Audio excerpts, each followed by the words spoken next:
মুসলিম জননেতা, আধিপত্যবাদের বিরুদ্ধে উচ্চারিত কণ্ঠ, প্রিয় সহযোদ্ধা জনাব আল্লামা মামুনুল হক, মঞ্চে বসা জাতীয় নাগরিক পার্টির সম্মানিত আহ্বায়ক, সংসদের বিরোধী দলীয় চিফ হুইপ জনাব নাহিদ ইসলাম, রণাঙ্গনের ৭১-এর রণাঙ্গনের অন্যতম সেনাপতি, বীর মুক্তিযোদ্ধা জনাব ডক্টর কর্নেল অলি আহমদ বীর বিক্রম সহ জাতীয় নেতৃবৃন্দ, বাংলাদেশ খেলাফত মজলিসের সম্মানিত নেতৃবৃন্দ, প্রিয় দেশবাসী, সাংবাদিক বন্ধুগণ, আজকে যে মঞ্চে আমরা এখানে দাঁড়িয়েছি, এই মঞ্চের সাথে দুইটা জিনিস কখনো যাবে না। একটা আধিপত্যবাদ, আরেকটা ফেসিবাদ। এই দুইটাকে এই মঞ্চ কখনো কবুল করবে না, বরদাস্ত করবে না। এই মঞ্চে যারা তারা প্রমাণ করেছেন জীবন দেব, অন্যায়ের কাছে মাথা নত করব না। আফসোস, 2006 সালের 28 অক্টোবর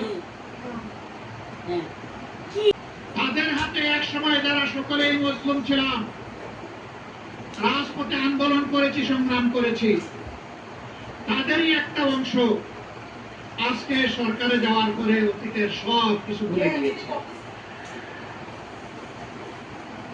কেন পার্টির উদ্যানে আসতে হলো? তারা জাতির সাথে বিশ্বাস করতে বাধ্য হয়েছেন। জুলাই সনদ বাস্তবায়নের কার্যকরী আইনি পদ্ধতি হিসাবে গণভোটের কোনো বিকল্প নেই। এই জন্য সেই গণভোটের প্রস্তাব তাদেরই একজন করেছিলেন।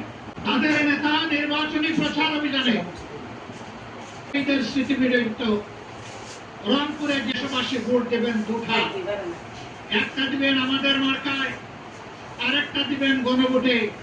আপনারা সকলে গণভোটে হা বলবেন।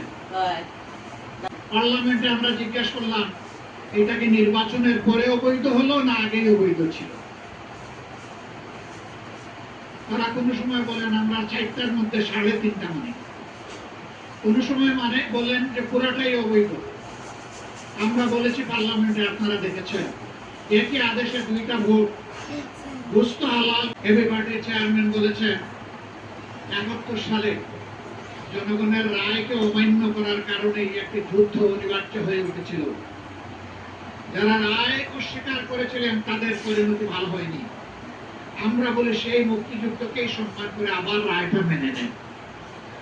মহান আল্লাহকে সাক্ষী রেখে বলছি, এই রায় বাস্তবায়ন না হওয়া পর্যন্ত আমাদের আন্দোলনে আমরা কোন ধরনের বিশ্রাম নেব।